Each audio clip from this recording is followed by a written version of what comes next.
Everyone, एक बार फिर से स्वागत है हमारे न्यू वीडियो में। और आज मैं एक खास स्टोरी के साथ में आया हूँ। पिछले जो एपिसोड हमारे जो वीडियो रिकॉर्डेड करके डाले गए हैं, बहुत से लोगों के कॉल भी आए थे और कुछ जानने वाले का भी उसमें कॉल था, जिसमें बोल रहे थे कि वीडियो अच्छा है, लाइक कमेंट सब्सक्राइबर तो करते ही हैं, लेकिन बोले कि आपकी वीडियो बहुत अच्छी लगती है, जिसके लिए सभी को इस वीडियो के माध्यम से धन्यवाद।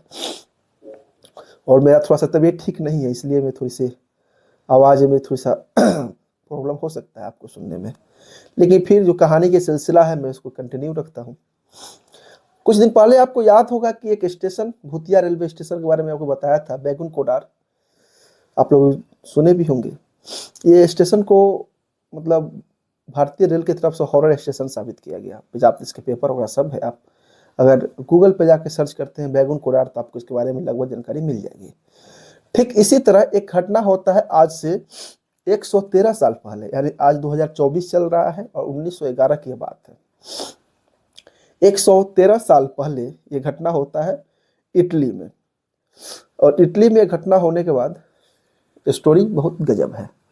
एक ट्रेन कैसे लापता हो जाती है और फिर उसके बाद क्या है कि कहाँ जाती है, इसके बारे में जानने की कोशिश करते हैं, क्या स्टोरी है इसका।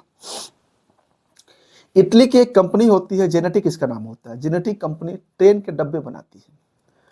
तो कंपनी जब ट्रेन के डब्बे बनाती है तो उस समय एक खास तरह के डब्बे तैयार करती है। एक इंजन भी तैयार करती है।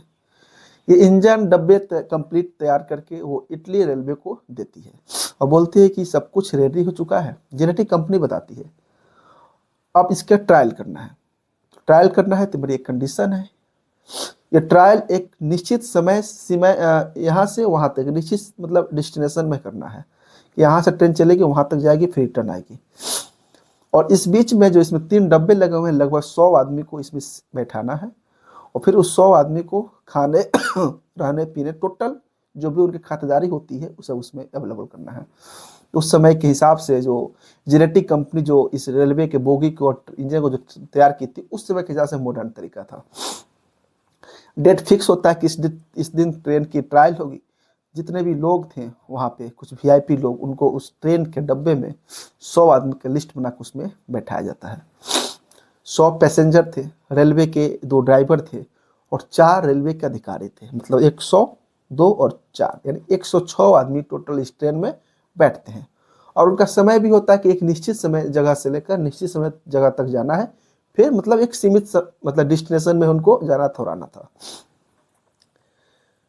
सबसे खुशी की बात यह थी पैसेंजरों के लिए कि उस समय एक टनल था जिसका नाम था लंबारी टनल। जब ये लोग अपने जिस जगह से ट्रेन चलती थी वहां से 3 घंटे चलने के बाद वो लंबारी टनल उनको मिलना था। और लंबारी टनल का जो दूरी था लगभग आधा मील की दूरी था।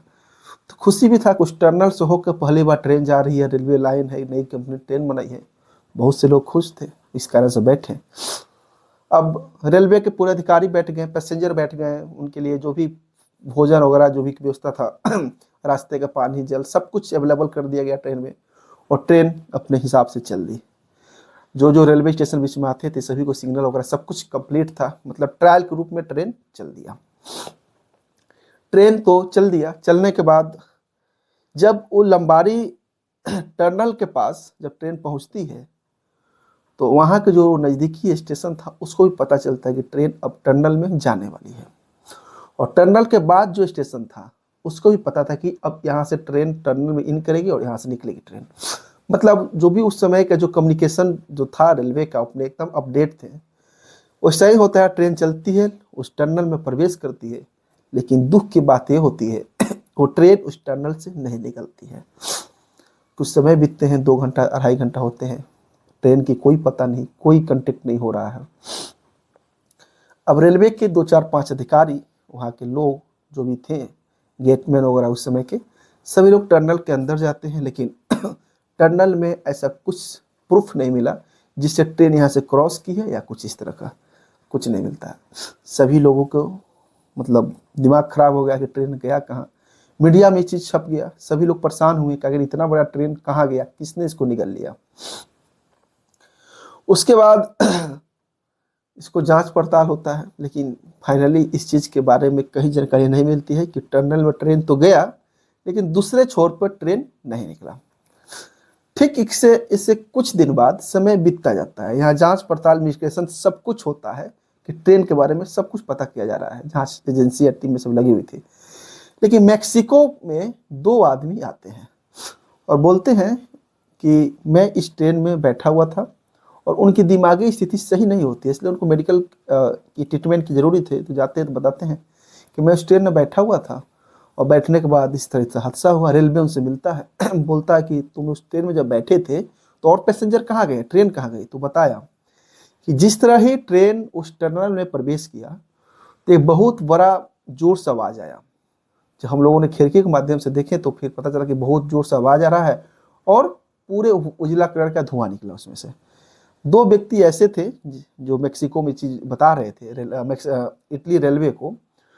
वो बताया कि जब हम लोग देखे कि ट्रेन में जब धुआं निकल रहा है, बहुत जोर से आवाज़ हुआ, तो हम दोनों आदमी कूद गए ट्रेन पर से। कूदने के बाद इन लोग का मानसिक स्थिति सही नहीं था और चारों के बारे में 104 के बारे में, क्योंकि ट्रेन में टोटल 106 आदमी थे, पता नहीं कहाँ गए। अब जब रेलवे इन दोनों व्यक्ति को पकड़ा, पकड़ने के बाद इनके रिकॉर्ड में चेक किया जिसमें 100 व्यक्ति जो यात्री बैठे हुए थे उसमें से हैं कि नहीं, तो एकदम निश्चित रूप से ये 2 व्यक्ति उस 100 व्यक्ति के लिस्टेड में इनका नाम भी था। और नाम होने के बाद रेलवे मतलब छानबीन कर ही रहा था अपने स्तर से, लेकिन कोई इसका नतीजा नहीं मिल रहा था कि ट्रेन गई तो कहाँ गई। समय बीतता जाता है, लेकिन फिर कुछ दिन बाद मैक्सिको के एक डॉक्टर बताता है कि कुछ समय पहले मेरे हॉस्पिटल में 104% एक बार आए और सभी का दिमागी स्थिति ठीक नहीं था। दिमागी स्थिति ठीक नहीं था कि पता नहीं उसको क्या हुआ था, लेकिन सभी एक ही परेशानी से जूझ रहे थे, उठपटांग बोल रहे थे, उनका कॉमन सेंस काम नहीं कर रहा था, ब्रेन काम नहीं कर रहा था। ये सारी बात हो रहा था, लेकिन अचानक वो लोग कहाँ चले गए हमें पता नहीं चला। अब ये बात भी और परेशानी में डाल दिया कि 104 व्यक्ति वहाँ आए और फिर अचानक कहाँ चले गए। एक बड़ा सा ट्रेन, छोटा सा कोई ट्रेन नहीं होता है, 3 बोगी का ट्रेन, एक इंजन एक गुफा में गया और खत्म हो गया। लोग गुफा में गए, हो सकता है कि उसके अंदर कोई और सुरंग होगा, लेकिन इस तरह कुछ था नहीं। समय बीतता जाता है, रेलवे को इसके बारे में कोई जानकारी नहीं मिलती है। लोग तरह तरह के बातें कर रहे थे।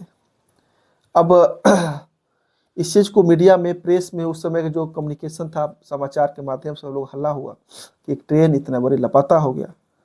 अब कुछ लोगों ने बोला कि इसको टाइम जोन निकल गया या कोई टाइम मशीन इसको निकल गया। हालांकि टाइम मशीन ये होता है कि टाइम मशीन में कोई फंसता है किसी चीज़ को तो हो सकता है 200, 400, 500, 2000, 4000 साल पीछे फेंक दे, आगे ले जाए। लेकिन मैं जो है इस पर बिलीव नहीं करता हूँ टाइम मशीन पर। अब मैं आपको बता दूं लोगों किस तरह का कम्युनिकेट, लेकिन आखिर ये ट्रेन गए तो कहाँ गए। एक रिपोर्ट के हिसाब से कुछ दिन पहले ये ट्रेन रसिया में मिले थे।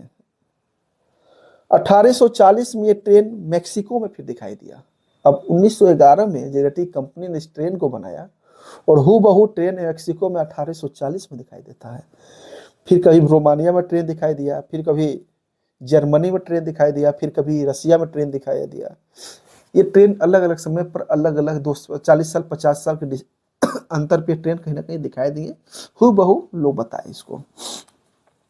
क्या वास्तु की ट्रेन टाइम मशीन ले लिया था, कहाँ गया?